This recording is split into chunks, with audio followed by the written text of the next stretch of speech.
The evidence is all around us. The future is right before our eyes. We are not alone. We have never been alone.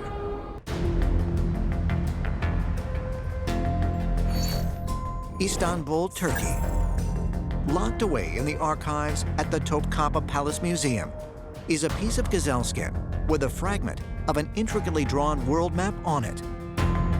This highly accurate representation of the globe is the work of an Ottoman cartographer, Admiral Peri Reis, and dates back to 1513 AD. Incredibly, the map depicts Antarctica, which was not officially discovered until 260 years later by British explorer Captain James Cook. And even more startling, it depicts the continent as it would look without any ice. Peri Reis claimed that the map that he had was a finished product of other maps that he collected, and all of this information from the other maps was transferred into this one Peri Reis map. What's so fascinating about this map is that it shows Antarctica without the ice. The question that naturally arises is, well, who made these maps? If they show the Antarctic coastline prior to being under the ice. Peri Reis was able to get access to ancient records, and we're not clear exactly where they were, but possibly the Vatican. The Vatican Library has extensive ancient records, and I would imagine that Admiral Peri Reis had access to some of these maps. So this supports that Antarctica was known to the ancient world prior to it being in its present location under 2 miles of ice. It shows the actual landmass of Antarctica exactly as it is under ice. And so you have to ask the question, how was that done? You have two options. These maps were gleaned from people who had access to radar technology. And if that is the case, then one has to argue it is extraterrestrials, because who else would have satellite technology 1,000 or 2,000 years ago?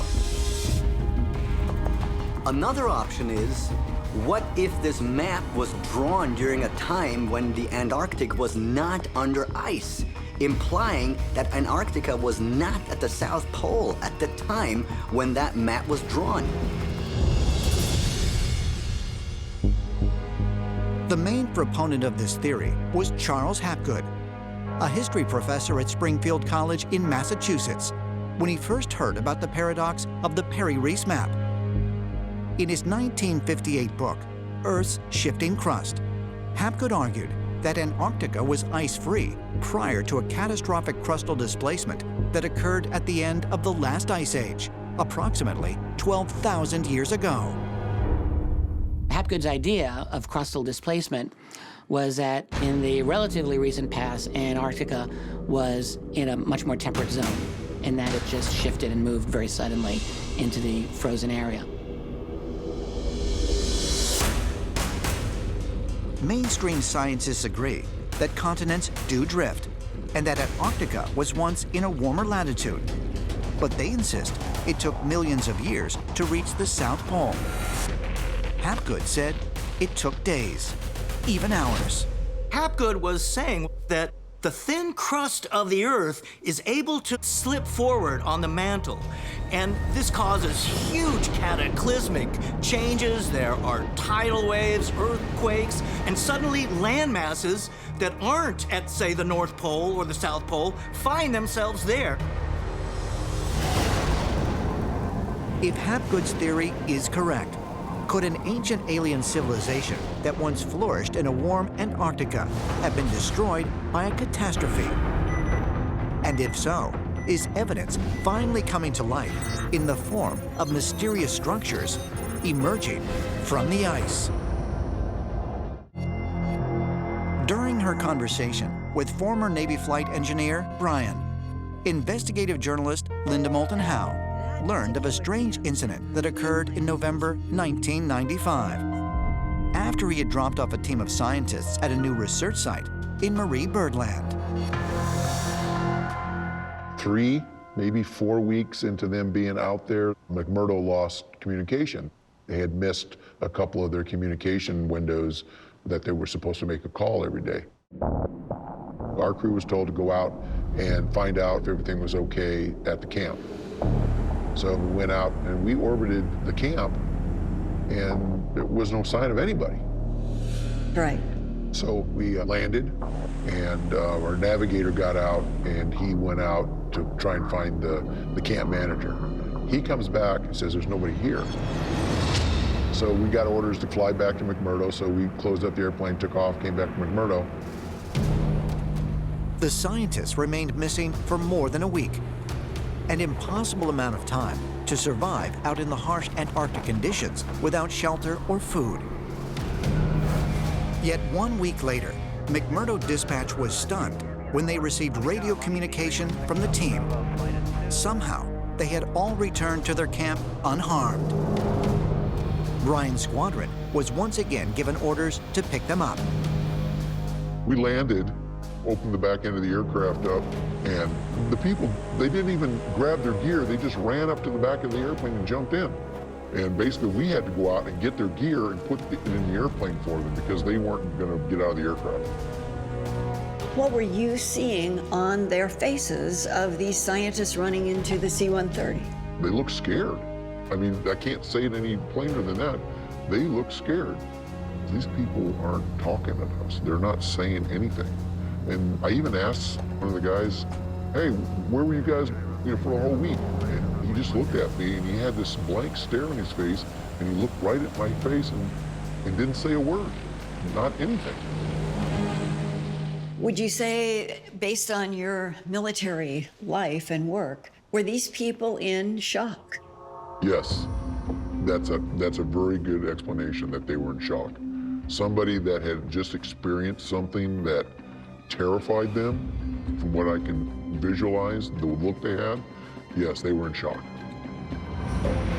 Curiously, as the aircraft taxied into the runway at McMurdo Station, they were met with a special transport vehicle. The scientists were immediately flown on a private flight back to Christchurch, New Zealand. Brian and his team were never given any explanation for why the scientists had gone missing or why they were flown out of Antarctica in such a hurry. What was the scuttlebutt where you guys ate around this whole operation of the scientists, the silver discs? What was the scuttlebutt? In town, people were talking about maybe they were abducted by aliens or something like that. Kind of started off as a joke. There were scientists that were saying that they had run into some entities at Marie Birdland, and that's why they went missing. Right.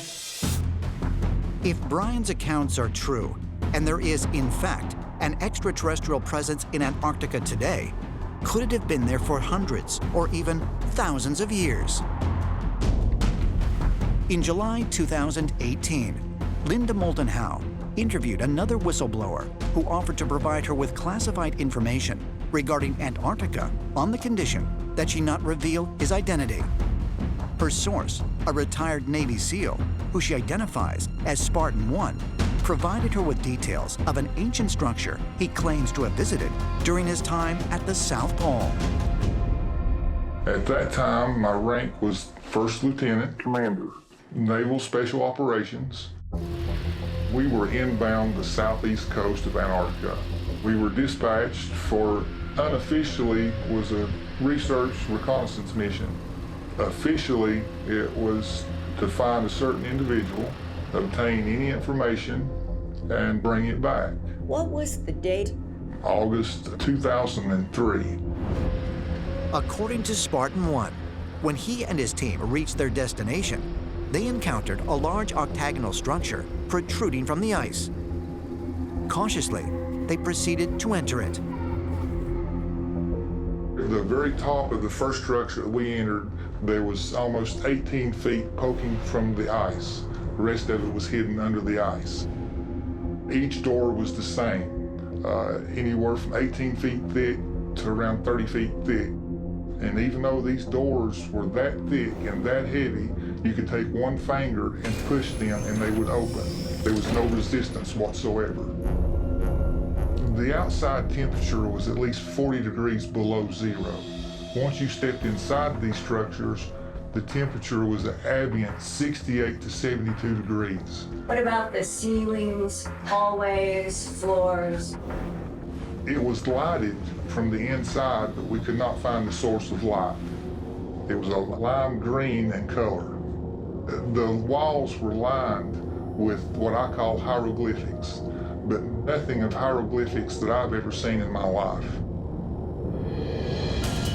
Could there really be mysterious structures buried at the South Pole?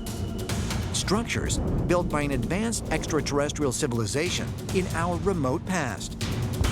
With all of the recently reported UFO activity on the continent, is it possible that whoever or whatever was behind the construction is still around today? Perhaps further clues can be found, hidden in plain sight in the Holy Bible.